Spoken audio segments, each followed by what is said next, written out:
Hello and welcome to the Bones Horror Podcast. This is our episode 80. Funny Games, the original from 1997. Tonight we have with us Larry. Hello. And Ewan. Hello. No Jess. I don't know where she is. So there'll be no video clips and things tonight. So apologies for those watching. What we've been up to this week. I watched a fair few films.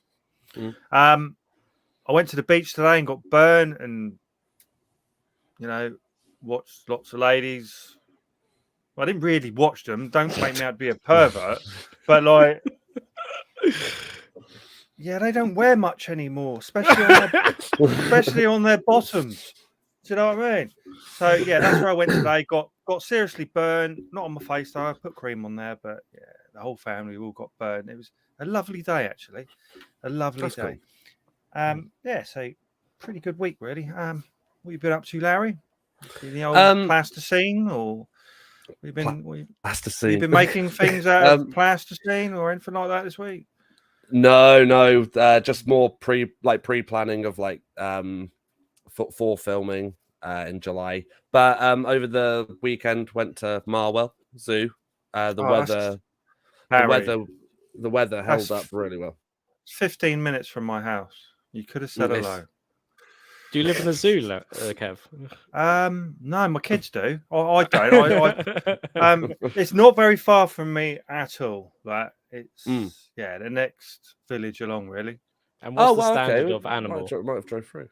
Standard. What animal? What are the standard animals? Right, they have feathered ones. The birds. They have them. They have just loads of pigeons in a cage. I think they got pigeons. I think they just live there anyway. I don't think they're in the cages. No. But what do they have? They got a lovely butterfly house, if I remember rightly. Did you go in there, Larry? They've changed that, I think, because that's what there were parts. There's a few things that I remember from quite a while back because it's been a while since I've been there. And my favorite bit is the tropical bit, where they have that's what it is. Then yeah. And they've completely changed that. It's better. It's now bigger, and they've housing more stuff in there, and they've tried to make it more of the rainforest-esque. But it was good. And then I guess I'll speak about it later on the podcast. I saw Doctor Strange today, and I have words. Okay. I have words. Really does sound like you enjoyed it again, so that's good. Yeah, they got giraffes as well at that zoo, I think. My son went to preschool there, believe it or not. So every day he's kind of where he was out playing. He did see giraffes all the time and things, but he didn't get eaten by any lions or tigers or anything like that. But that's where he went to school, which is pretty cool, really. I wouldn't mind going to school there at a zoo. So Ewan, what you been up to in the big zoo of London? Well, I've been out and about. It's quite nice weather, but mainly to sort of cinemas and stuff. I will say that it's interesting sometimes because through this week I've been sort of kind of around both sort of press screenings and just normal cinema screenings. And it's funny that the one time I got annoyed by an audience member was at a press screening. Wow. I don't know who the guy was. It was for film was for Everything Everywhere All at Once, which I'll talk about later. Yes. But this guy came in sort of 10 minutes after the film started, which is always a red flag. I sort of, when you reason in your head, when you're annoyed at someone, but you reason, maybe he was stuck in traffic or family members died and he's managed to get here just in. You give excuses. Give excuses just to not go into. And then he comes and sits next to me. Keep in mind, I'm in the back row in the corner, which there were. To be fair, it was quite filled up, so I can sort of understand why he sat next to me. But it was, and then as soon as he sat down, he was just on his phone, just sort of flicking through it. I was again making excuses in my mind, sort of thinking, oh, maybe he's just planning to turn it off, or he has to send a quick text to someone who's in the hospital or whatever, But he kept on doing it throughout the film, so I just kept on being annoyed at that. And then he also took out something which required a wrapper to undo, so it was just like squealing. I know you hate that. That's your pet peeve in cinema. You got to come to the cinema with me, Ewan. You're at a breakdown.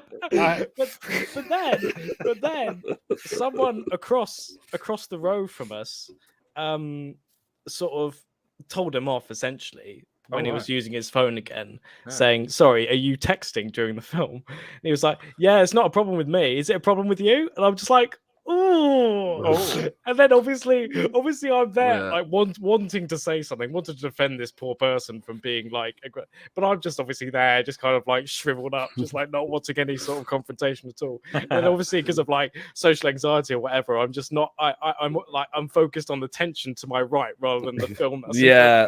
I'm just like, oh god. And then thankfully he left about like 2/3 of the way through the film because clearly he wasn't enjoying it. So he just went so I could actually concentrate on the film then. But I hate people a lot. I mean, wow, I hate those sorts of people a lot because they're just so irritating. But other than that, it's been an all right week. I just that sounds great. Well, thanks, you. No, I agree though. If you're going to the cinema, especially like, you know, if you've got like, you know, if there's a question or something like that you're asking, maybe, or whatever, but especially if you're sitting through a film, especially with your phone out, I'm sorry, you shouldn't be at the cinema. Like, I get it if it's like an emergency sort of thing, but and it's a press screening. He's seeing that film for free, essentially, and I'm just like, you know, it's a privilege and an honor to be at a press screening, and I never forget that. Just have this twat just next to me, just sort of like being this is when he's watching the podcast, just like you what? I had a massive rant about him on Twitter and called him a cunt, so he's probably but maybe he's not seeing that. I don't know. But yeah, it's a good week. Yeah, it sounds like a great week. So Ewan, Funny Games of 1997. I'm presuming this is one of your favorite films as you picked it. So we just explain what it's about. Right.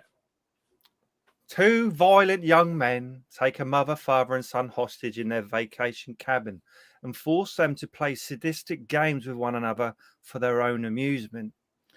And they're Austrians. So for me, this film was in foreign again. I don't know what language it was in, but it was in foreign. So I had to do a lot of reading. Yeah. So I missed half the film because I'm trying to read. You know what I mean? So like, it's okay. It's very. There's no happiness in this film at all. No, well, except for the beginning when they're talking about composers, they were pretty happy. Yeah. A brief bit of happiness. I have written down some kind of bullet points. So let's talk about it. So it's 109 minutes long, and it's in foreign. I wrote, and it's directed by Michael Haneke. Is that how you say it? And he directed the remake too. So they must have said, well, you know, let's give you a load of money and do it frame by frame or whatever it was. Yeah, well, scene by scene. What's interesting with that, because I think he wanted initially, when he made the first one, wanted to make it in the United States, because I think the film is meant to be a comment on sort of like how audiences consume like mainstream sort of violence, I guess, in like movies and stuff. So I think he initially wanted to make it in the US, but they didn't let him. So he did it in, I think it's in German, but in Austria instead. I think it was foreign. I think it was European. I think. Yeah. Yeah. I don't think that counts as a language, but Is Austrian and German different? And well, obviously, I think the dialects are different, but I think they're roughly the same. The same kind of. Obviously, email us if I've got that completely wrong. If you, please do, or Dan will tell us because he speaks foreign as well. So here know which foreign language it is. Sorry. So I've got. Let me just do the other bits first. I haven't even done my Rotten Tomato bit yet. So Susanna Laver is Anna.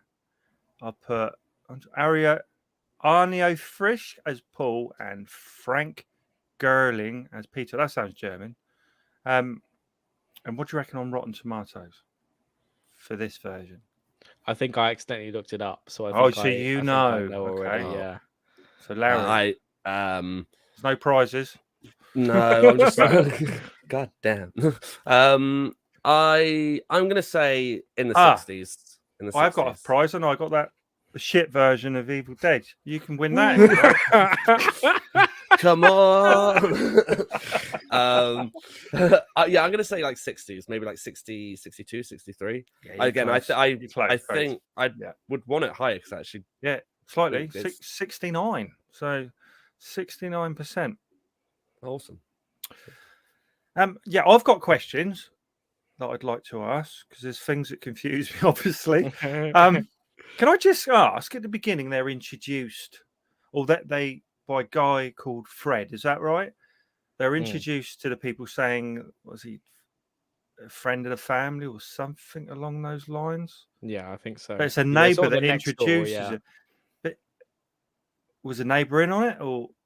Wow, it's a very good question. I feel like because of what happened at the end, where they essentially go to another neighbor's house, and sort of it's like the prelude to another sort of home invasion situation, that I reckon again, this is my own interpretation, but that the two of them invaded their house beforehand, and now they're coming back here, but that's my own thing. So they might have been playing a game again, like if you don't.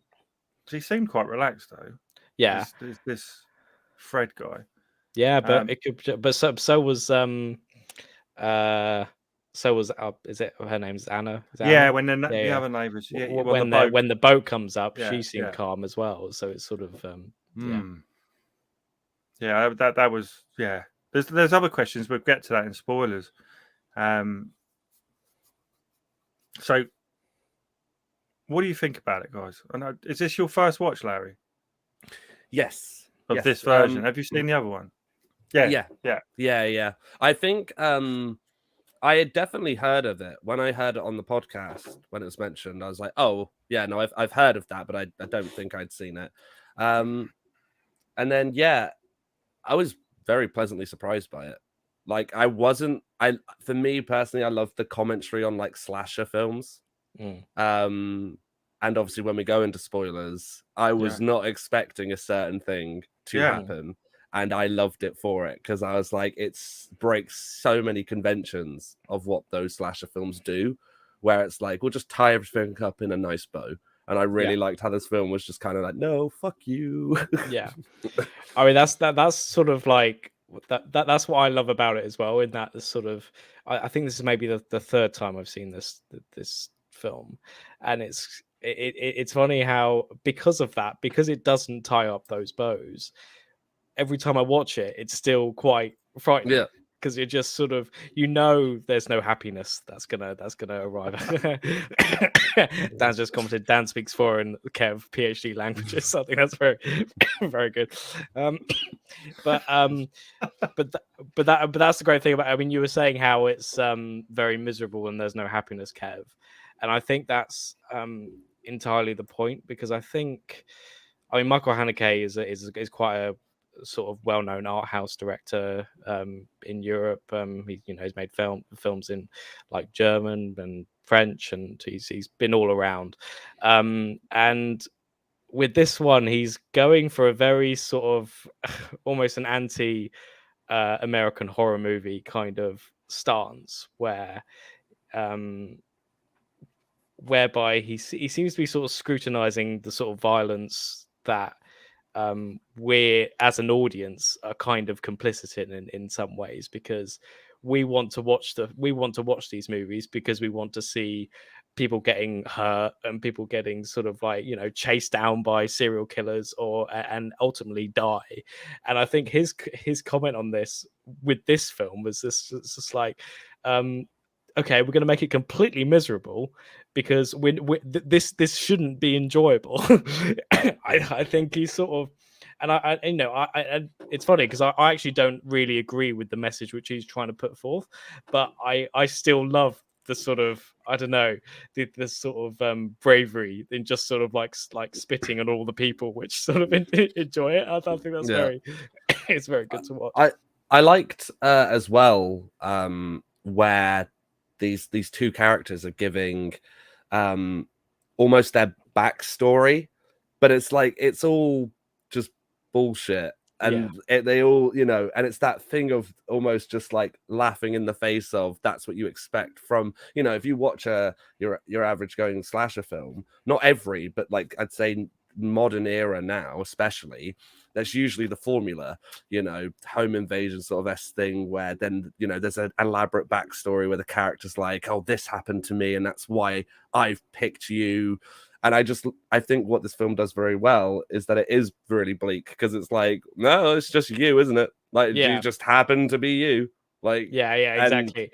And it's so sort of arbitrary as well because it's sort of, I mean, obviously this couple is very rich, and I know sort of like a lot of slasher movies focus on like teenagers who are rich and stuff, but here it's like, I don't know, it's very apparent that that it's very rich, and it's quite sort of satirical in some ways. But I also just love how it starts, and it's quite, in many ways, it's quite a comical for like a sort of scene where it's the guy, the sort of slightly larger guy, who comes in and asks for eggs for next door neighbor, and I watch it a third time and I obviously know what's going to happen. It's really suspenseful, that scene, but I sort of wonder if like I watched it the first time and kind of I didn't expect that would happen because it's quite a comical scene because he's like keeps on breaking the eggs and he keeps on, and watching it a third time I'm just like, oh my god, this star and you really want them to leave and you really hope that they will leave, but they don't, and it's like, and then the guy who's I think one of the most frightening villains in cinema, just sort of like with a golf club. He's got this like buzz cut and he's got a really sort of menacing. It's an interesting thing with casting, I think, sometimes in that sometimes obviously you have to cast for performances and stuff, but casting by how people look, or at least how it sort of makes it look, is a really tricky task. And I think those two villains are just perfectly cast, not only because of their brilliant performances, but just how they look when they're doing horrible things. It just, there's like an innate evil to them. it's a really strange thing. And you sort of and that's also an interesting sort of like contrast between the two of them and the family, in that the two of them are so calm, so sort of collected, and they're so sort of almost knowledgeable about what's going to happen, and then the family are just fucking terrified, and you could sort of and I think that's part of why this film can be quite upsetting, because the family the actors playing the family are so I would say realistic. I mean, I've never had my home invaded by horrible people before, but I reckon it's probably quite close to that. That sort of and that sort of realization of a loss of control, which I think is also part of the main villain's, Paul's, kind of remit in some ways, in that he is fully in control, and you kind of realize that when he sort of winks to the camera and he sort of says things to the camera. And by the way, I would love it if more horror films implemented that device, because I think that is the scariest thing you can do. Making the main villain, who's causing such horror to the people in the film, just for him to turn to you and talk to you, is fucking terrifying. Which very clever. No spoilers. Obviously, I know we're going to talk about this later, but just yep, they did that in a recent film, Ewan, that I know you didn't like. Doctor Strange. Oh, really? No, not to the definitely not nearly to the same. Yeah, well, I think though, like, again, not a spoiler, and we'll not discuss it, and for those who haven't seen it, but I actually think that's something that I agree completely in that, and it goes to show that the Sam Raimi doing Evil Dead, kind of implementing those tactics with Ash looking at the camera and just screaming in your face sort of thing. But I also think, like, with this film, elements of Doctor Strange, elements of so many other great experimental horrors as well, should do more stuff like that, because I agree with you, like those little nuances of just looking towards you and almost being like, oh, this is my film, Like, you know, the actual like character in this film almost being like you said, I'm completely in control. Yeah. I think and it's also it's terrifying. Yeah, and I love that as well. And it's just the sort of like, you also feel like I don't know, you feel bad, not only for the family, but he's like saying, "Oh, you're you know, you're obviously watching this and you're rooting for the family, aren't you?" It's almost like, "Oh, you kind of want to see the violence, don't you, really?" And then there's a bit which is like, I think one of my favorite scenes. I mean, it's definitely, I think it's my favorite scene of the film, where essentially the larger one, he sort of picks which one he wants to kill, and he has a shotgun and everything, and he chooses which one to go for, and then the camera just drifts away to Paul making a sandwich, and then the noises of all that's going on in the living room, where one of the major characters gets like shot and killed, and it's funny, when I first watched this and I saw Paul essentially making a ham sandwich while this is going on, I remember first watching, it was like, get to the action, it's all about that frustration, and then you realize it's like, oh god, I want to see someone get shot, because I want to see that happening, and I want to see that kind of development, and then you suddenly realize that you want to see violence, and that's part of what Haneke is trying to achieve. Exactly, with her stripping off as well, and you don't see anything. Yeah, exactly. Yeah, it's all implied. It's always very much implied violence, or like you know, but no, you know again, what it is. Like you said, you know, they want us to want to see it. Do you know what I mean? Whether it's there is someone getting shot. Do you know what I mean? Yeah, we all wanted to see it, didn't we? Yeah, and I think were those moments when they actually do show stuff, and one moment in particular, I think it's done very well and positioned very well with then what happens straight after, because it's almost like a very good juxtaposition between the two of like, oh, that was pretty out there, and then almost you know, it's what I find quite interesting about the the sort of second half of the film as well, when the couple think they've essentially escaped, the two of them. It's a really interesting thing, because I mean, I've certain issues with it. I think it's probably drawn out a little too long, but you can see the intention, where it's clearly like, whereas in a standard horror film, you'd show them running or you'd show them getting away or whatever, and Dan's just messaged again. Will Larry tell spoilers of the Doctor Strange film? Where does Larry live? I may need some eggs. No, you have do not panic at all. No spoilers coming from me. I'm sure you can borrow some eggs anyway, Dan, if you really want. Yeah.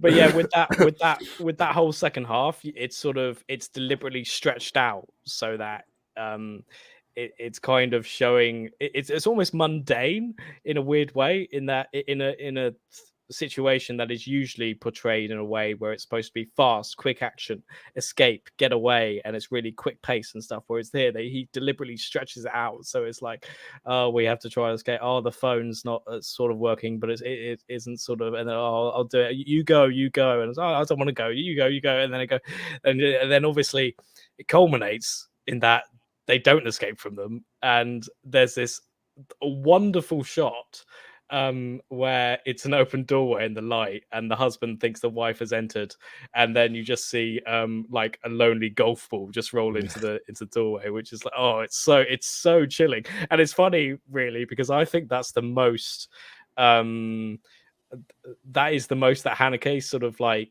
almost conforms to the horror movie situation. I mean, it's a very original shot, but it's like that whole thing is a very sort of dramatic situation. But I think it's a wonderful. It's just so scary, and it's sort of it's good. Yeah, it was good. I very much enjoyed it. Should we go spoilers? I've got questions. Yeah, go on. Right. Spoiler alert. I wrote down fourth wall bollocks. I was just going to say, just all the way through, there must have been like, damn. I kind of get it now. Now you guys have explained a bit.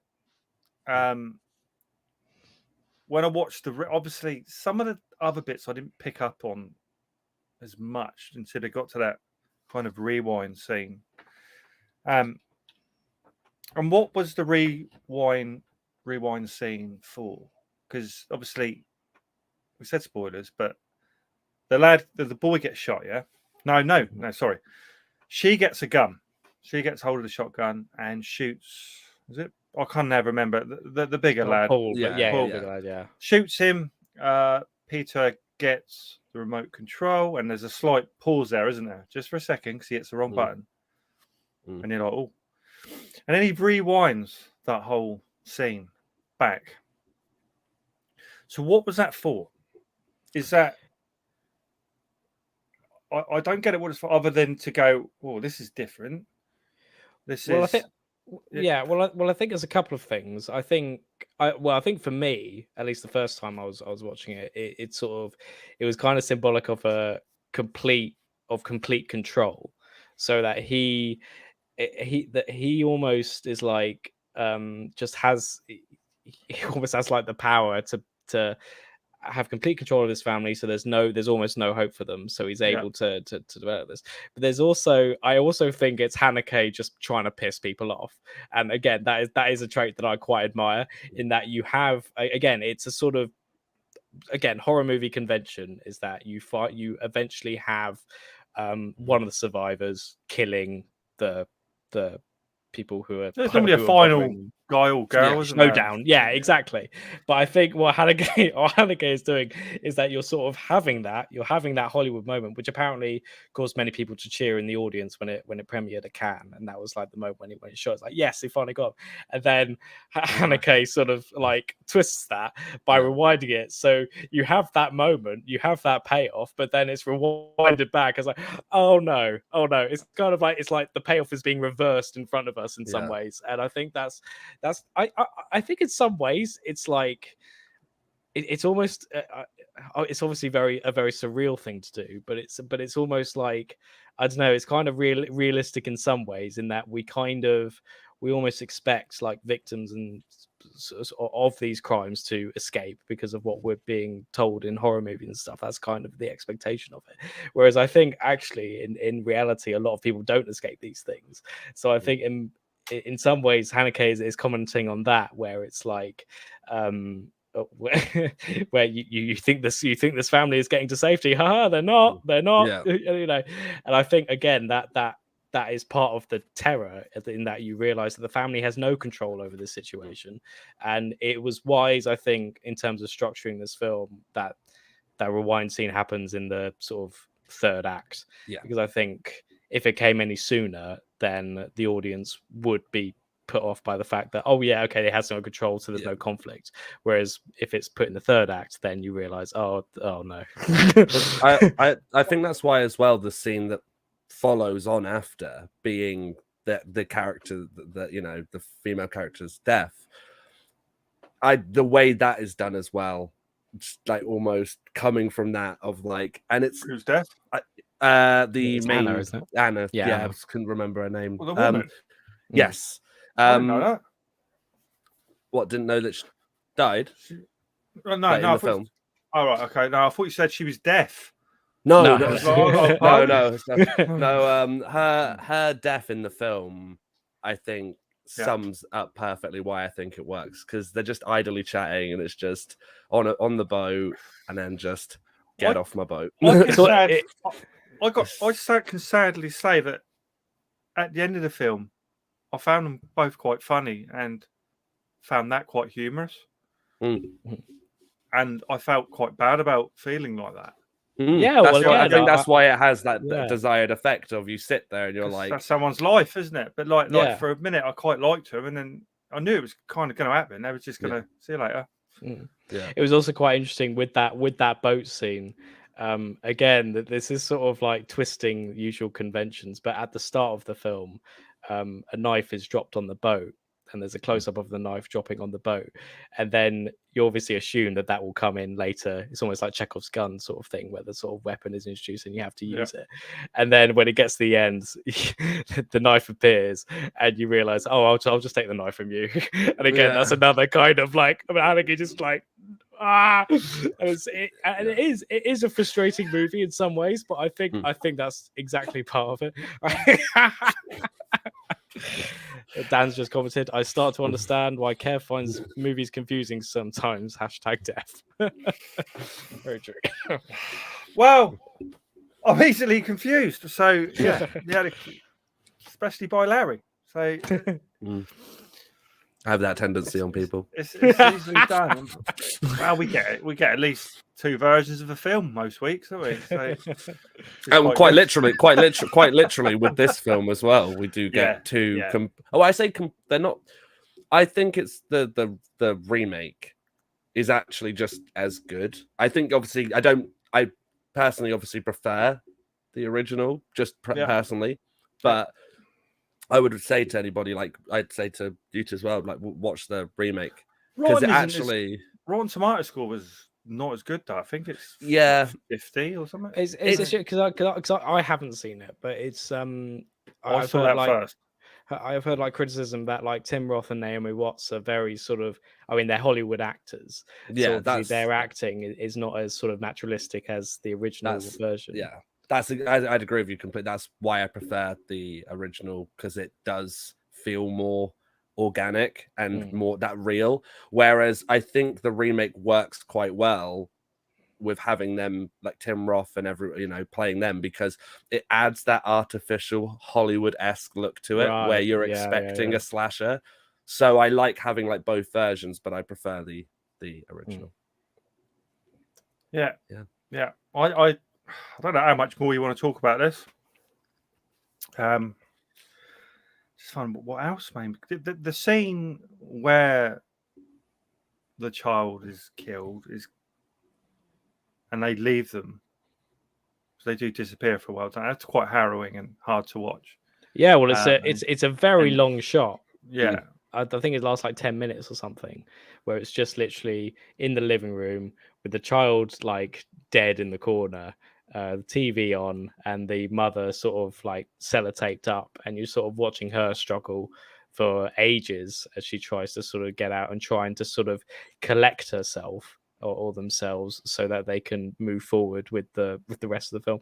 And it's a very again, it's part of that sort of elongation where you're kind of expecting things to be quicker now that we're reaching a certain point in the film, but it deliberately drags on, because I think it's again, and it's a really horrible shot as well. I mean, horrible as in good, but it's like, and there's like a blood stains on the TV, and the TV's like showing some sort of Formula One racing or whatever.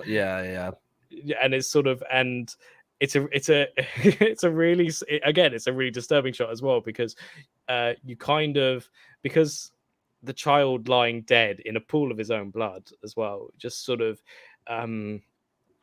you have this sort of contrary thing in your mind, because it's so sort of like it's only a small section of the shot. You have almost half a mind to want to go closer and want to see the body again and again. I think that's a comment on like how much we want to see violence and stuff like that. I had a very similar reaction. I don't know if you've seen this film, but I had a very similar reaction to Killing of a Sacred Deer. I've not obviously. I think this is more effective, but I do think Killing of a Sacred Deer has this very similar type of feeling of that ending, without spoiling that ending, but a very intonal and what they're trying to get across. It's kind of same kind of feeling that I had when watching both of them. Anyway, so I watched it the other night, and it kind of left me feeling quite empty and sad at the end of it, and thinking, why did Ewan make me watch this? That's just what I say. Thanks, Ewan. Thanks, Ewan. It's funny as well. It's funny as well, because I mean, it's not only audiences that don't like this film much. A lot of critics don't like this film, because I think a lot of critics don't like the fact they're being lectured at. I think, or at least being criticized themselves for enjoying certain violent films. I think Mark Kermode had a whole sort of essay in the Observer about how much he doesn't like being lectured in this way, and I'm kind of I don't think it's a lecture though, is it? I feel like it's sort of missing the point, and I feel like you can enjoy a film from someone whose opinion you don't agree with, because but I mean, without going to extremes. I think this is a sort of because I don't agree with Hannah Kay's assessment, but I really enjoy Leaving Outer Space. It's a really interesting conversation to have, I think. But I really like this film. I think it's really good. Yeah, I'm not saying I don't like it, because it is quite an interesting film and just a heavy watch. It's a heavy, that's a good, it's a good description. It's bloody heavy watch. So like, if I was going to rate it, I'd probably give it a 6 for me, because it's well made and that, and it's beautifully acted, but it's just too sad, too cold, too brutal at times, without seeing too much as well, which is the interesting thing. So 6 for me. Larry, what do you rate him? I'd give it a solid 8. The original, the remake, I think drops to a 7. I enjoyed that one as well, but yeah, I'd give this one a solid 8. And I think it's really good. It's well shot, well made. I think obviously it's a heavy watch, but I have a similar kind of feeling with Martyrs, where I'll watch. I don't like that. Yeah, I'll watch that, but it has the same feeling where it's like it's heavy. So you just if you're gonna watch it, I'd just say maybe it's not one of those like, let's just put this on, just a quick film. But it's funny you mentioned Martyrs, because I thought of Martyrs as well when I was watching this film, and I feel like this is like, it's almost the anti-Martyrs in some ways. It's like I see what you mean. Deliberately veering away from the violence as opposed to like sort of like reveling in it. Which, two opposites of the same coin. Yeah. So Martyrs was just about getting you as close to death as possible, wasn't it? Or and they very much most painful ways going. Yeah, and they go down very, very extreme ways to show you that. Whereas, like in your face, whereas this takes the complete opposite effect. And dare I say it, I think it has a much more of an effect than Martyrs. But yeah, solid. You in. Yeah, so it's a 9 from me. I think I was expecting on the rewatch to give it a 10, but I think the second half just stretches a little bit too long for me. I think because you're sort of taken out of it a bit, which I think again is probably part of the intention. But I think you're to be absorbed in what's going on. I think you have to sort of make a little bit of concession. I think, but I thought overall I really enjoy this film, because I think any film that makes you question how you're watching something, or how certain things are done, or just question the entire business of sort of mainstream industry filmmaking, I think that's a very valuable thing for a film to do, especially after bearing Doctor Strange 2. I think I had to get out. It was essential for me to watch this film this week. So Dan's put it's a great film, but it's too close to home. He's family and kids, and he couldn't really enjoy it. And I can totally understand that. I get that. Some films just can be a heavy watch, can't they? Like they're just like a bit. Like, I mean, I did notice I put off watching funny games until the end of the week. Because I was like, do I really fancy watching this now? But yeah. So I don't know what Jess would have said about it. I really don't. 10 out of 10. Maybe that's what. Anyway, let's move on to Dan's hot pick.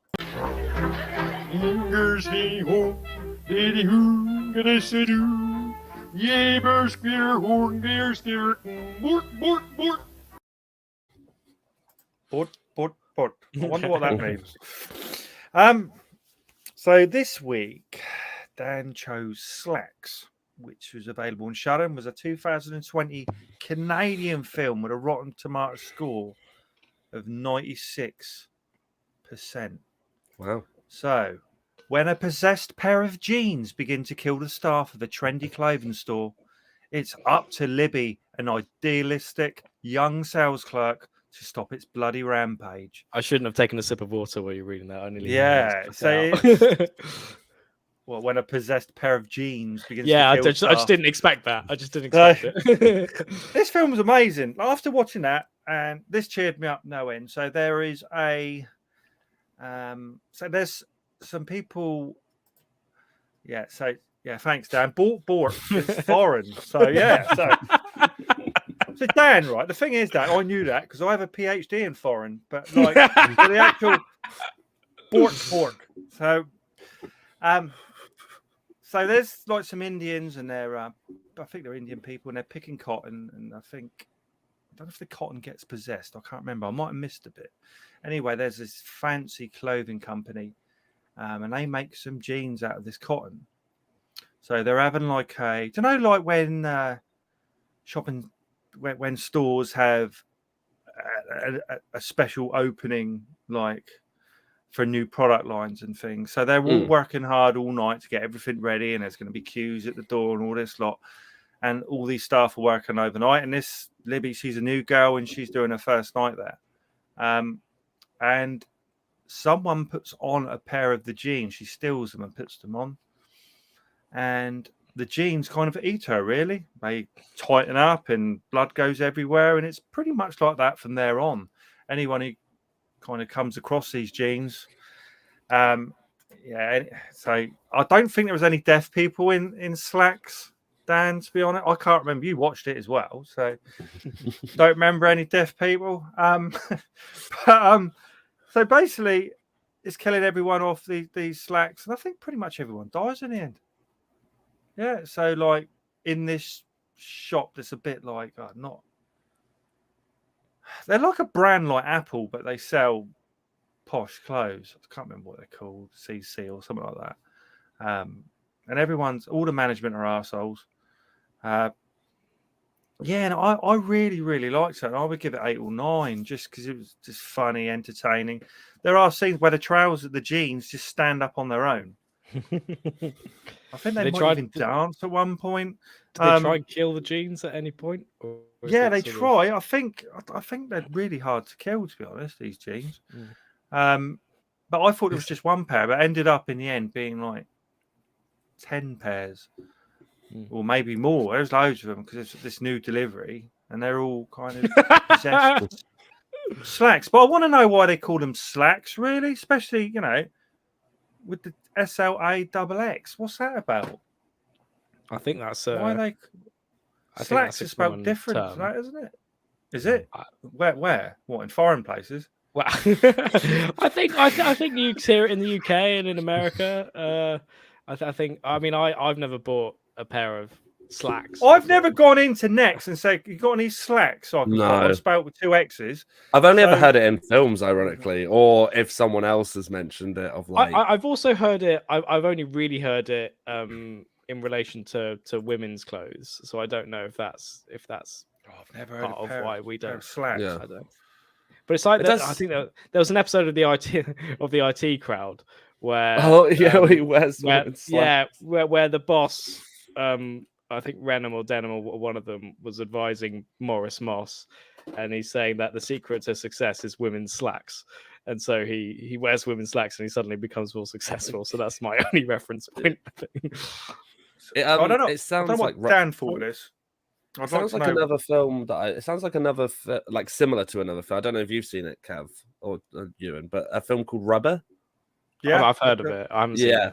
Kind of similar vibe I'm getting of it, of like possessed tire, possessed like jeans, sort of thing.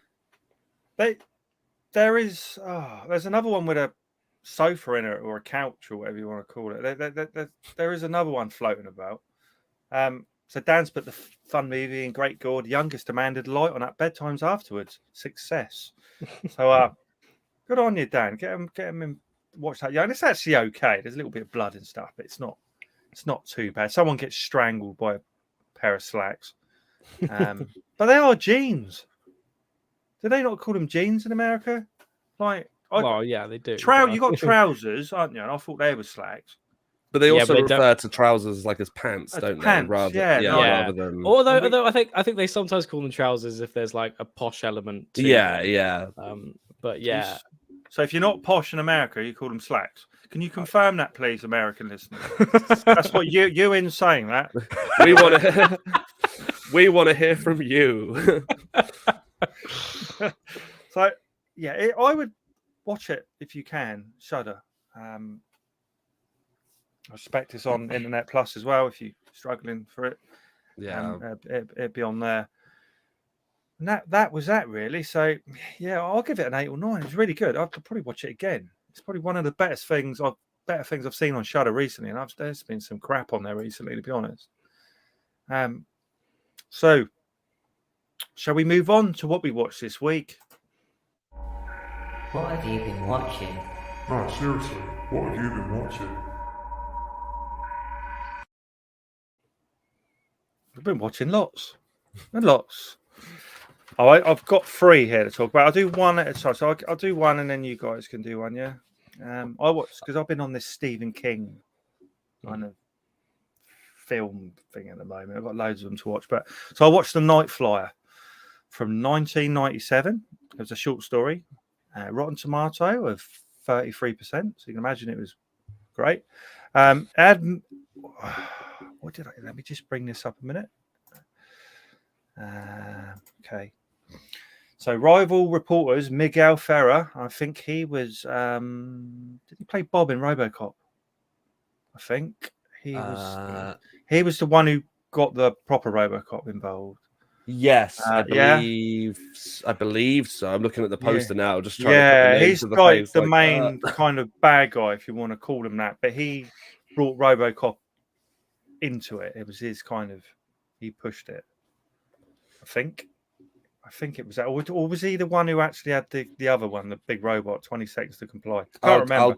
I'll double check. He's one of the main characters. So they're news reporters, and they're kind of tailing someone who's going around killing people by airplane, and it's actually a vampire. So it's small, isolated airports. There's lots of victims. So it's quite an interesting film. You're right as well. Yeah, that is the guy whose like idea it is to bring RoboCop. Oh, okay, yeah. So and he sets it all up. Yeah, that's because he pissed off Dick, whatever his name was, Dick Jones or whatever. I can't remember what his name was. I love that. Yeah, yeah. That was in the toilet, wasn't it? But anyway, it was okay. There's kind of a brutal scene at the end. It's like a serial killer had been there. Why this vampire decided just to really savage about 20, 30 people? Because I thought vampires just drink from one and then have a bit of a kip. And then maybe the next night drain another one. But this guy let's just go around killing everyone, you know? And I think he was turning the Miguel Ferrer character, and then it all went wrong for him at the end as well. So it's okay. It's probably 3 or 4 boners. It's all right. It filled the evening. I only paid a couple of pounds for it on DVD. So yeah, I watched that and it was all right. So yeah. Ewan, what was it at the cinema you want to talk about? Okay, so I'll leave Doctor Strange till the end, so Larry can sort of. I was going to say leave that right to the end because we've got a little. Well, we don't want to go too much. We don't want to go on for 3 hours tonight. But okay, I'll just mention a couple then. As well as Doctor Strange. So I went to see Everything Everywhere All at Once, which is a film I was looking forward to for quite a long time. I really love Swiss Army Man, which is what the Daniels, the directors Daniels made beforehand, which is a film I really love, and I would say it was one of my favorite films ever made of mine. Yeah. And I really enjoyed Everything Everywhere All at Once. I thought it was a lovely, intense, complicated movie that really kind of guides you through. It's really sort of self-conscious of the fact that people might not understand what the plot is. So they make it so that every character is confused all the time at what the hell's going on. So basically, the story is. The main character is the head of a laundromat in somewhere in America, sort of a family-owned company, and she's having trouble connecting with her daughter. She's facing divorce from her husband, a possible divorce from her husband, and to top it all off, she has to face a difficult tax audit conducted by Jamie Lee Curtis, who's the kind of the biggest star in the film. And then suddenly, when she's in a lift in the IRS building, her husband's face suddenly changes into that of her husband's Alphaverse variant, saying, we've got to work to balance out the multiverse and everything like this. And it's a really sudden, quite a funny sort of change in pace. And it's, but I think it was a really, it's quite a beautiful depiction of how that kind of multiverse situation, because obviously we're kind of in a sort of cultural state now where multiverses are sort of like the big thing, and in superhero movies and stuff. And I think at this point a lot of people can get sick of multiverses, but here they really focus in on the characters. I'm sick of them. I'm sick of them. Well, I think you might like this one, because I think because it's such an emotional journey for this central character. And it's funny, the first half I was worried that it was too sort of meticulous and calculated because of how she traverses all these multiverses and sees different versions of herself and everything like that. But by the time the second half comes, it hits you with a sort of strong emotional weight, and I think that was essential. And it kind of it's a really nice sort of cheerful nihilism in some ways, in that sort of you're faced with the fact that you're such a small piece in a vast, infinite void, but also we're humans and we're here and we get to, love each other and have fun with each other. And I think that's sort of the core message. I will say that this film is probably not for everyone. Judging by certain reactions I had in the cinema as well. And I saw a few people did leave before the film finished, and a few people did go on their phones. Again, I'm not sure what kind of people these are, but they're sort of, but I can understand why you wouldn't sort of follow it entirely through. But I was fully on board. I thought they could have lent into the emotions a bit more, but I thought overall, I was really sort of taken with it, and I followed it the whole way through, and I thought it was very, very endearing. And I thought the whole sort of thing about, what could I have done differently before that could have affected me now, or how I could have been more successful if I just did this, that, and the other. I think those questions, which are just essential to modern humanity, I think is so beautiful, and it's really, really, really brilliantly surreal as well. Like, there are dildo nunchucks and ridiculous kung fu fighting and just all this stuff, and you're sort of bombarded with so much stuff, but I think it's quite accessible. And that's quite a good idea, having dildo nunchucks, because you got you got multiple uses, really, haven't you? So like, a fight, then a fuck, exactly.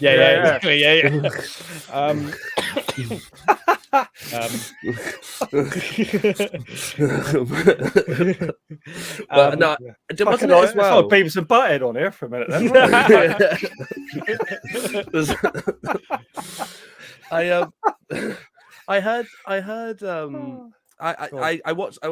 I watched a small video that was done to promote the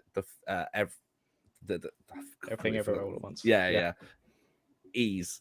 But yeah, I was so surprised to learn that it was 5 people. Like, I think there were more people helping, but the fact how it was primarily a crew of 5 people, and just seeing how they did some of the shots, it's in the trailer, watching her fly through the multiverse, watching how they did that is something that you can do now, here. Obviously, there's way more hands that obviously go into it, but I just found that very surprising. Usually it's like, a big team, even if it's a small, independent film, but surprising. But from what I've seen of the trailer and from what you've said, I can't wait. I think it really does look very good. I also watched, because the new trailer for David Cronenberg's new film came out this week, Crimes of the Future, starring Viggo Mortensen, which is a very dark, demented trailer that made me feel very weird, but very good. It looks really amazing. I decided to go and watch History of Violence, which he made in 2005 with Viggo Mortensen. Viggo Mortensen plays a sort of family father in this small town, and he runs a cafe. And then suddenly these people come out of nowhere who recognize him. These dodgy people who recognize him from slightly dubious past. He had a slightly dubious past, and I really like this film. I thought it's like it's almost very un-Cronenberg in some ways. It's very sort of like he's almost directing a Coen Brothers movie in some ways, because it's quite like a Western in some with a smattering of David Lynch, just a little bit, because it's that sort of suburbia, and it's like all the problems that's about, high school and stuff like that, and sort of baseball fields and all those sorts of problems. But there's this much darker sort of undergrowth under it. And it's really interesting. It's just I really like those sorts of movies where like identity is questioned, and obviously this guy is like torn between his different identities. But it was really weird seeing Viggo Mortensen a couple of years after he did Lord of the Rings, pretty much looking like he did. I know I've said this on previous weeks before. I mean, to me, he's just Aragorn, son of Arathorn, rightful heir to the throne of Gondor. And he's in the situation where he plays quite a dark character. But also, the film's soundtrack is done by Howard Shore, who also did Lord of the Rings, and the soundtracks are very, very similar, which is really weird because it's quite a modern movie, History of Violence, and it's weird to have very similar instruments being played whilst Viggo Mortensen is on screen. And it's quite it's rated 18, but I'm not entirely sure why. There is some sort of graphic sex, I suppose, and graphic blood, but they're very small moments. I guess it's more about him. Were there penises on screen? There wasn't, but there was a sort of a knickered vagina. If that, that's what I mean. Once you put like vaginas or penises on screen, they tend to go 18, don't they? Normally. Yeah, I guess so. But it's a very interesting film. It's quite meticulously constructed in terms of like it's very much a film that could be like deconstructed, save the cat wise, where you can see the points. So the script is quite sort of calculated in that way. But I think overall it's a very good film, and it's very serviceable. And I quite enjoyed it. Now here is the moment, Lawrence. Well, Kevin, you haven't got any more. I've got more. Okay, more. You go first. You go first. This might last a long time. Right. So again, Stephen King, Sleepwalkers, 1992, 33% Rotten Tomatoes again. A mother and son team of strange supernatural creatures move to a small town to seek out a young virgin to feed on. Classic. Sounds amazing. This is okay. I remember, I don't think this was a book. I think he wrote it, a screenplay. I think it may have been the first one. It was directed by Mick Garris, who I listened to his podcast. He's the one who did that Michael Jackson Ghost, or was involved in it at the beginning. He definitely did the Shining miniseries, which is a favourite of yours, Larry. I know. So it's okay. So they got these shape-shifting they're incestual as well. So there is sex scenes between mum and son in it, and they kind of shape-shift into weird-looking creatures, and lots of cats congregate outside their house because the cats want to get them. And they don't like cats. It's weird. It's quite odd. The main character, he's obviously trying to talk to this girl, and he wants to drain her. So of that virgin, I don't know, life force, I suppose. And then he would share that with his mum. Yeah. It does sound like a screenplay written by Stephen King. Yeah, they're supernatural as well, because they can make cars just change, or go invisible just by, the mum can. So the cars just change colour or model, or it kind of makes no sense at times. So I finished watching that. The other one I want to talk about. It was okay. This is all right. I own this, and I'd probably watch it again. It's got quite a cult following as well. Sleepwalkers. So the other one was Willie's Wonderland. A quiet loner finds himself stranded in a remote town when his car breaks down. Unable to pay for the repairs he needs, he agrees to spend the night cleaning Willie's. See, this is where it says Willie's Wonderland after that, and it's missed off a word. So it's he agrees to spend the night cleaning Willie's. we know what Willies are in the UK. So I watched this last night with my son. He's 13. It's basically Five Nights at Freddy's. Yeah. I think that's the way. There was an issue, I think, with that as well, because I think a lot of people thought that it was an actual crossover with Five Nights at Freddy's I think a lot of people then soon realized that it's just a very similar premise. Yeah, so it was an interesting one. I think Dan's flirting with me there. He is. Yeah. Ewan could even sell Tenet to me. Everything you mentioned sounds beautiful and epic. Well, yeah, buy me a drink afterwards, Dan. I'd like that. Yeah, you want to talk about Willie's Wonderland next week. Nicolas Cage doesn't say a thing.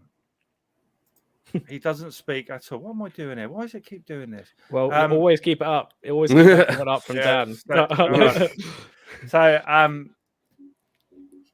yeah, it's. So Nicolas Cage doesn't speak in this. He doesn't speak in the whole film. So basically, he turns What's the point of him then? He's driving along and he's in this really nice car. Like I don't know whether it's a Ford, one Mustang, or something similar to that. I didn't write down what it was. But they left a stinger on the road and it does all his tires. So he goes to have his vehicle fixed. Does he actually speak then? I don't think he speaks at all then. So matey's like, it's going to cost you $1,000 to get it fixed. And he's like, does he say, do you take card? He might actually say, I can't remember. He doesn't say a lot. Like he says maybe like one word, like here and there, like a little, more grunt. He might be like, cool. And then like walk off sort of thing. So they don't take cards and the machine's broken. So they go, you're going to have to, if you want, work it off by going to stay at this Willie's Wonderland, which is shut down. They want him to clean it up. So they go in there and they lock him in. And he deals with these, what are they called? Animatronic kind of. Killer animatronics. Yeah, and it's basically like Five Nights at Freddy's. It has the jump scares now and again, and people die, and it's a lot of fun. I really enjoyed it actually. We were going to watch half then half today, but we stayed up till midnight, the pair of us, and watched it all. And I was I'd give it 7, I think. Again, entertaining, funny. It knows what it is. Yeah, as well. Say Dan's just put Willie was okay. Not a word from Cage. Yeah. That's fantastic. But some of the action, the way he stares at people. Maybe he doesn't say a word, like because I know he literally is. He all he does is crack open a can of his favorite fizz. I can't remember the name of it, but it's like so he'll literally kill an animatronic in really cool way, and then gets back to cleaning, has to clean up the mess he's made.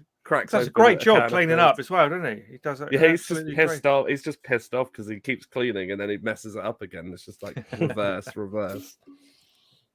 Yeah, so that was fun.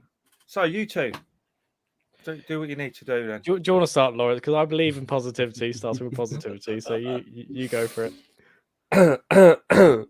No, really simply, yeah. Are you giving spoilers to this? No, not at all. There's just general. Well, I mean, if there's something that pops up, I'll make sure to say. But I think I can say what I'd like to say without spoiling too much, because So I was quite excited for this film leading up to it, and obviously it came out Thursday evening, Friday morning at 12. Can I just ask, did you enjoy the other one? The original one, Doctor Strange. One. Did you like it? I thought that what they did with Doctor Strange in that film was good, and I like Benedict Cumberbatch as Doctor Strange. I think he fits that character very well, just look wise, and I think he plays it very well. The film, it's just kind of the same thing I'm going to say about this one. I really enjoyed this one. There are certain things, though, there are little tiny issues I have, and I think that's because of the reshoots. Why were there reshoots? Through COVID, and I know that obviously Marvel have not as bad as other films, but Marvel do have a tendency to work to the last moment, like where this is enough changing. And that's because obviously Kevin Feige, who he has this, he's planning it all, which obviously, regardless if you do or don't like the Marvel films, which is absolutely fine, I think there is some, like to see what he's done with this and how it's still going, it's good. But yeah, I enjoyed it on the Friday. I was quite surprised because there was a lot of reviews that came out. Yeah, I wasn't doing that on the Friday. I can tell you that one was. And yeah, a lot of them. There was like one that was really positive, but it was a bit over. Literally, just head staring at the screen like, what am I listening to? But no, so I'd watched a few reviews, and one or two of them were very overly positive, and then there was a lot that had issues with the film. And I saw it today, and I rewatched Infinity War and Endgame because I was told to. Like, oh, these are the films you want to rewatch before you go into this. So I thought, you know what, I love those films anyway. Whack them on, bit of a reminder. And yeah, I came out of it really surprised, and I really enjoyed it. And I think similar to what Ewan said about the other multiverse film, The Ease. I think that this is trying to have a lot of fun. Obviously, it's trying to be impactful to what happens next. And yeah, I loved how I've heard a lot of criticisms that I've heard both sides, which is why I'm interested to hear what Ewan's is, because I saw the stars of the review. So I was like, okay, I need to ask this. But I've heard two sides of the coin as complaints. So I've heard, I've seen some people go, oh, it wasn't scary enough. When you picture Sam Raimi, you want horror. This isn't horror. And then I've seen others kind of complaining, going, oh no, it's too scary. I'm supposed to take my kid. I'm supposed to take my kid to see this. Where I fall on it, is it a 12A or 15? I think it's a 12 or a 12A. Yeah. But where I stand on it is, it's Sam Raimi. He has horror elements. There are certain shots that he likes to do, ones that we discussed earlier, and I enjoyed it. I think though that my only issue, my big issue, is that it does expect you just to take it all in there and there. Like, most Marvel films, they can be a bit clustered with stuff. I've got no chance then, have I? Well, no, but this is where no chance. I went in only rewatching Infinity War and Endgame, and I found that you can follow it. And again, the visuals in this film, I thought were stunning. Like, so just like the sound, the visuals. So for me, I would give it in the realm of a 7 and 8. Like bonus. Is Bruce Campbell in it? Yes. He does, right. Yeah. It's Sam Raimi. I also Sam Raimi's thought car he would show up in it. Sam Raimi's car shows up in it. What you love from Sam Raimi shows up in this film. What one of my criticisms is, my big criticisms is, they should have just let him have complete control and just do his version, because you can tell there are moments where you're like, that's Sam Raimi. That's the horror element I like to see. And then it will cut to something very Marvel, oh, let's soften it down quickly. Let's play it off as a joke. And it's like, I would have just preferred to have seen Sam Raimi's version, but I think that's to do with the reshoots. But I am very interested, because I saw your stars. I think I immediately was just like, what? Yeah. So, okay. I'll start with the positives. I think there's only one positive. I think I quite in Elizabeth Olsen. Elizabeth Olsen appears, and I think she gives a very good performance. Yeah, definitely. Okay. That's about it.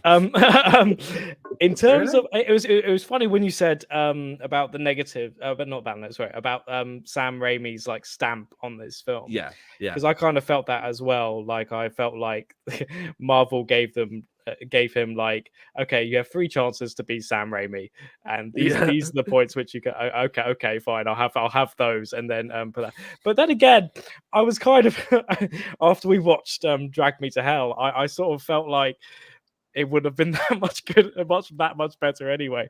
But I think the main issue I had, I think, was that after watching quite inventive turns with the multiverse, not only because I actually watched Everything Everywhere All at Once before I went to see Doctor Strange, which may have impacted how I viewed it, but Marvel have done it quite well as well, where even though I didn't like the end of WandaVision, I thought WandaVision was quite good, and it I explained that quite well.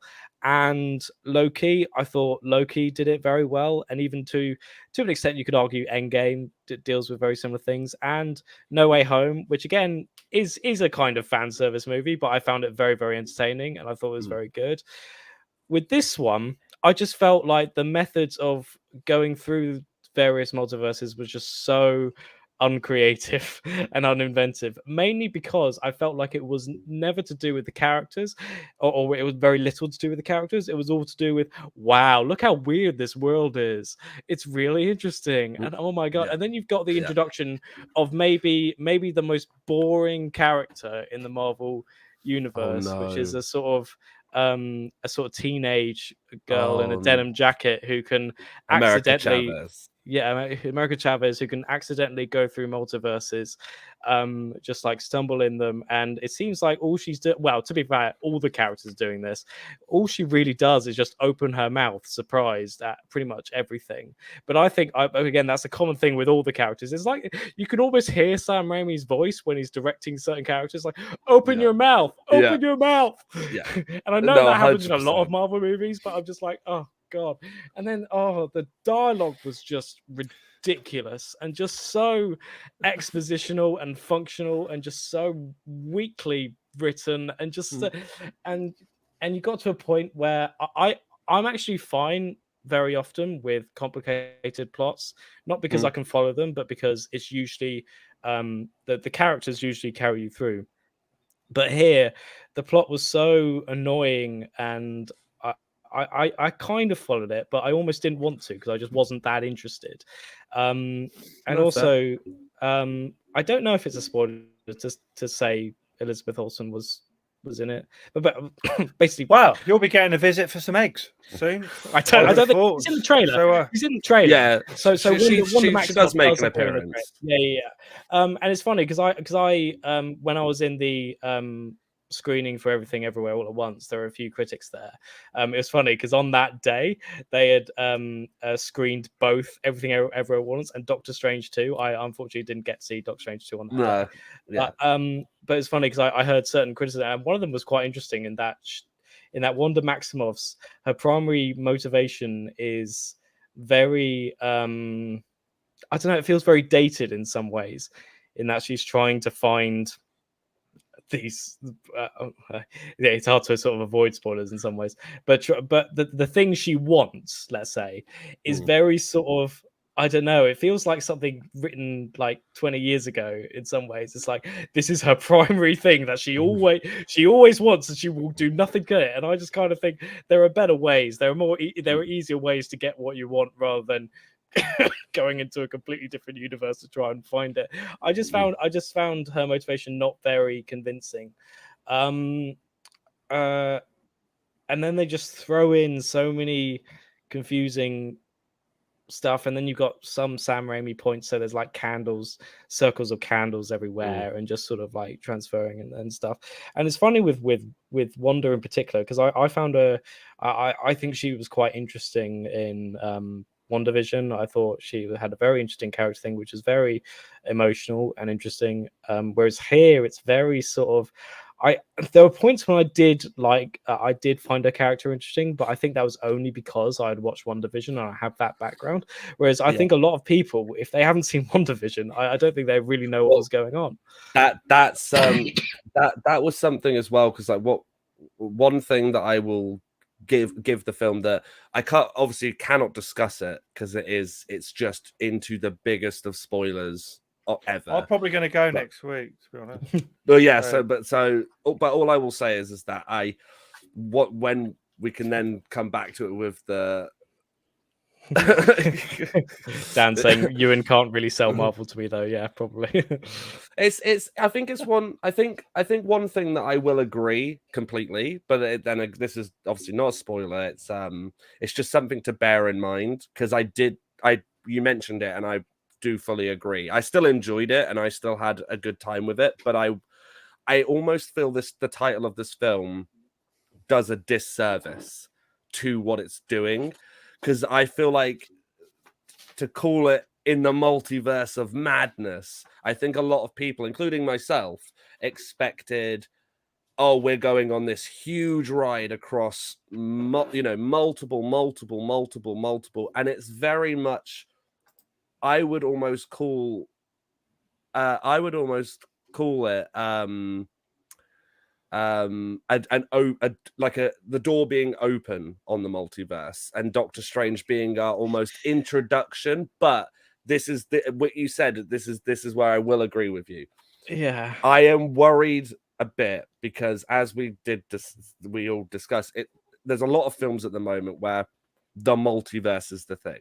Like DC are trying to do it with Flash. I know that Marvel are now doing it. I know that there are a lot of concepts that are taking from that, but I almost feel like you could close the door after this film, which is a shame, because it does a lot where you're like, this is interesting. Like, okay, there's some points in the film that when you're watching it, you'll sit there and go, especially if you do like the Marvel films, you'll go, that's really interesting. Let's expand on this. But I do feel that there are doors that get shut very quickly after, like, oh, you like this? I will close it quickly. But I think you know what I'm explaining. We both, but that's an interesting. But I obviously won't reveal it. But No.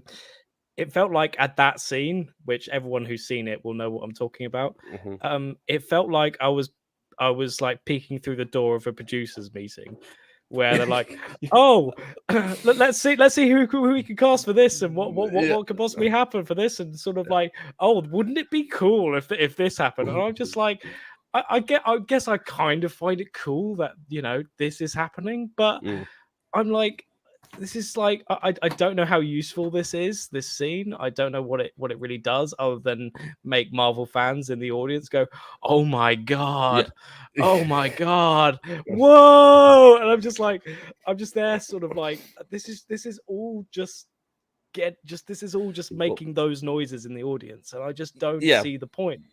Well, that's the thing to quickly as well, to jump in on that, is that if you read the comics and you like the comics, I 100% know that that scene is from this, or they've changed this and whatever. Then you're going to go into this and 100% you're going to enjoy it more than the average film goer, because I will say that this is very much playing off of that knowledge for the comics.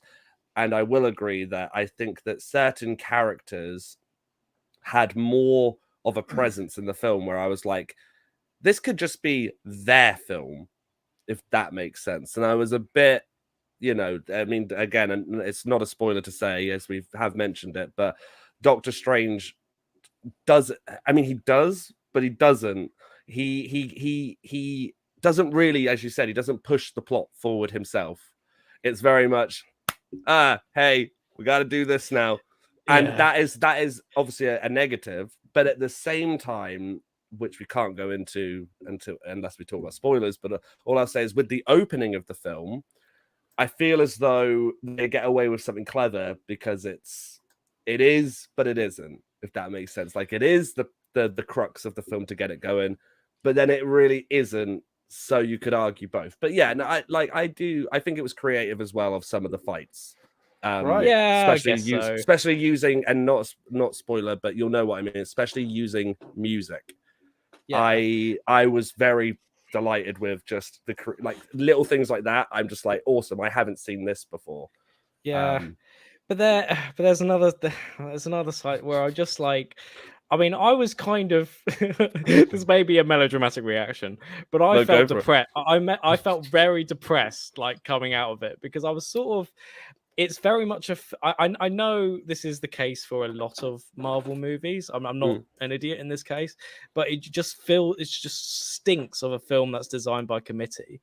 And it's just there's no I feel with Doctor Strange, it's like I mean, we know virtually nothing about his character really, except from what the first film gave us. And there was this little moment in the film where he like gives a little bit of backstory, and it's like, we don't. Yeah, I know. And I just like give us more of that, please. Yeah. I want, because it's just all about traveling the multiverse. There's no, and again, this runs in sort of parallel to a multiverse of to Everything Everywhere all at once, because that film is far more character orientated. Yeah, I feel like it will be though, because even just from the trailers alone. I've experienced the multiverse a lot when I was growing up with Red Dwarf. Honestly, I thought you were going to say you're on LSD or something. No. So like this, I used to watch Red Dwarf, read all the books, know all about the multiverse. You know, Ace Rimmer, all that stuff. You probably know. Have you watched them? Yeah, I've watched Red Dwarf. Yeah, yeah. So all the multiverse in there. It's not as obviously big as that, but it's certainly going on. But anyway, I'm trying not to be put off going to watch this, to be honest. But Ewan's making the case for me not going. Well, no, I think no, go see it. I don't think this is what I mean. Like it's not every review, because the points brought up here. Actually, I agree with most of them that there are. It's not a perfect film. You will. There are some scenes and story as that point that was just mentioned. When are we getting an Avengers? Comes out. Kevin Feige says that there's no more. I don't believe. Yeah, but what I mean, the next group of whatever they're called. What are they called after the Avengers? Well, you just because there's obviously going to be a group of people similar who all come together. But that's the interesting thing, is that I know quite a few critics have sort of picked up on this, is that there's a lot of sort of demotivations about a lot of the recent Marvel output, and I think because of the fact that there seems to be, ironically, no end game, so to speak, or there's no sort of. But weirdly, I'm kind of okay with that, because of how the original Avengers kicked off. In terms of, it was just a little pieces, or like big film pieces. You get Iron Man first, then you get the Incredible Hulk, and then you get Thor, and then you get Captain America, and then you get all these like dropping in, and then you finally get the Avengers. And I think they're strategizing in a similar way. I don't think it is random. They're just going for random characters, although you could argue. So we'll get there. Stuff, but they're very much focusing on characters that they want to explore their own like personal adventures almost, and I feel like with Spider-Man they kind of not closed the book on it completely, but I feel like they kind of rounded it up to be like, because I know Tom Holland is a bit 50-50 on if he wants to continue it, so that's a nice little bookend to Spider-Man. Doing Uncharted? Is that Uncharted? Probably. The one thing that I will say, because and this will be my last like comment on it genuinely, we need to move on. My only comment would be, if you haven't seen any trailers for this, I haven't. Don't watch them. Just go into it blind, because I found that the trailers for this film not only show too much, but I also feel the trailers do a very dirty job of making you think it's one thing and you'll know what I'm talking about if you've seen that trailer. They do very dirty of trying to, because when I watched the trailer, I was very excited for certain elements that were teased in the trailer, but those elements are in the film, but they're just, with the context, there's completely different context to it. Yeah, I mean, it's also again, this will be my last thing as well. But I feel like a lot of the promotional material of this film, including like features in like Empire magazine and stuff like that, were all building to the fact that this was Marvel's first horror movie, and I feel like that was a lie. It was a lie, because I mean, I suppose I should have expected it, because it is a 12A certificate, and you know, how horrifying can you be with a 12A? But I still feel like it was a con to like get me in the cinema, and it was just sort of annoying from that point of view. Sam Raimi should have had full control. Like it's a shame, because you can, like you said, you can see where they've reshot stuff, studio interference, but maybe in the future. Okay, so it's a nice long episode tonight. So, is anyone going to watch Dan's hot pick other than me for this? Because I've seen The Night Eats World, and I'm quite happy to watch it again. So it's very good. Zombies, I think. I have seen this film, and I will give you my hot take really quick because I am away from Friday to Friday. Okay. So I am at Center Parks. That's a bit expensive. That's a bit posh. You know? It was all right. I mean, I don't think it's. I suppose it's not posh. It's not. Yeah. Well, it's like a family. It's not Butlins, is it? Yeah, but it's also not a 5-star hotel. I like it, but it costs so much money to go like school holidays. They put the price up by about like $3,000 or something for a week. Oh God, no! Yeah, I was gonna say. I was paying, I think, like 200 quid. I think, like 180 something like that. Decent. But which one are you going to? Well, this is the thing. I've been to the two. I've been to the New Forest one, and then the one that's slightly further away, up towards north, and then this one is the furthest one So this is the Lake District, near the Lake District. But you won't be around. Friday, this Friday until next Friday. Okay. But great. It's a great pick. There's another film that's very similar to The Night Eats the World, which I would recommend, but title escapes me, but it's essentially like same premise, like two films that, like White House Down and Olympus Has Fallen were very much like the same premise. It's essentially that. But yes, very good. I enjoyed it. And I thought the effects were really good. So for our kind of main feature next week, because I monitor the YouTube channel and we did episode, you and me, Larry, on The Evil Dead, the remake, and that's just going mad. It's like, I don't know what's going on with that. Someone's obviously posted it somewhere. I think it's because everyone hates me, so they it's not you. No, it's not that at all. But we're getting, I'm really pleased with that. So because of that, I thought, and I always wanted to do it. For the next 3 weeks, we'll do the Evil Dead trilogy. So next week, we'll do the 1981 The Evil Dead. If everyone's okay with that. And obviously, you can send through your thoughts, Larry, if you're away. Should be great. Hopefully, Jess will watch it if she's around. Because I love a bit of Ash. It's amazing. And I'd like to say my son, he's watched all the Ash Evil Dead and he's watched the Evil Dead, and he's never seen the original films. So that'd be quite nice for him to watch them with me. Yeah, so next week we'll be on our episode 81, The Evil Dead. You can follow us on Twitter, it's the Bones Horror Pod. We nearly got 1,000 followers. We'll do that soon. We're not far away. Still not doing the Facebook thing. Instagram, Jess updates that now and again. That's the Bones Horror Pod. You can contact us on it's boneshorrorpod@gmail.com. That wasn't working this morning for some reason. Got it working again. What else is there? I think that's it. See, again, if you want to win the crappy version of The Evil Dead on Blu-ray, just let us know, because I bought the new one now. I feel like my old crappy version. I feel like that's why it's circulating. I feel like that's why the episode's circulating, is because I basically insulted most people own that film. Just like, you got the wrong one, it's shit. I watched the shit version. I'll still give it a good rating. So like, have you watched the extended yet? I haven't yet. I was saving that for the next time we do The Evil Dead. So okay. I've got a funny feeling I've watched it anyway. Maybe that Channel 4 one. Was it Channel 4? It is E4. Yeah, I've got a funny feeling I watched a longer version before, because some of the stuff you said kind of... Yeah. But yeah, so thanks for watching and listening. And we'll be back next week with us, The Evil Dead. So, see you all later. Bye-bye. Bye. Boy.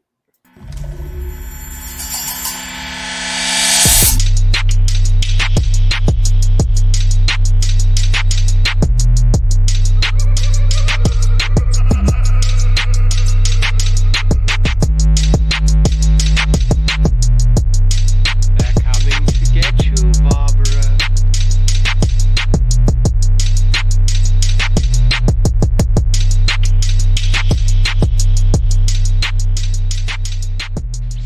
it. You're ignorant.